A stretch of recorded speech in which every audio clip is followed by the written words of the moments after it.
Remittance বা প্রবাসী আয় আসার দিক থেকে দেশের ৯ বিভাগের মধ্যে শীর্ষে রয়েছে ঢাকা, দ্বিতীয় অবস্থানে চট্টগ্রাম আর তৃতীয় সিলেট বিভাগ। সবচেয়ে কম রেমিট্যান্স এসেছে রংপুর ও ময়মনসিংহ বিভাগে। জেলাওয়ারি হিসেবেও প্রবাসী আয় শীর্ষে রয়েছে ঢাকা এবং সবচেয়ে কম আসার অবস্থানে আছে লালমনিরহাট জেলা। বাংলাদেশ ব্যাংকের প্রকাশিত সবশেষ হালনাগাদ প্রতিবেদন বলছে, চলতি বছরের অক্টোবর শেষে ঢাকা বিভাগে রেমিট্যান্স বা প্রবাসী আয় এসেছে ১১৩ কোটি ৩৯ লাখ ডলার।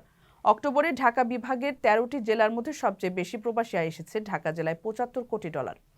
এই তালিকায় দ্বিতীয় অবস্থানে রয়েছে চট্টগ্রাম বিভাগ। চলতি বছরের অক্টোবর শেষে চট্টগ্রাম বিভাগে প্রবাসী আয় এসেছে ৬৯ কোটি ডলার।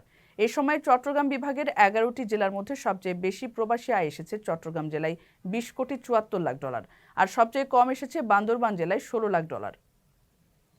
প্রবাসী আয় আসার দিক থেকে তৃতীয় অবস্থানে রয়েছে সিলেট বিভাগ, চতুর্থ অবস্থানে খুলনা এবং পঞ্চমে রাজশাহী বিভাগ। অক্টোবরে বরিশাল বিভাগে প্রবাসী আয় এসেছে ৬ কোটি ৮৩ লাখ ডলার, আর ময়মনসিংহ বিভাগে এসেছে ৪ কোটি ৭৭ লাখ ডলার। প্রবাসী আয় সবচেয়ে পেছনে রয়েছে রংপুর বিভাগ। চলতি বছরের অক্টোবর শেষে রংপুর বিভাগে প্রবাসী আয় এসেছিল ৩ কোটি ৮৬ লাখ ডলার।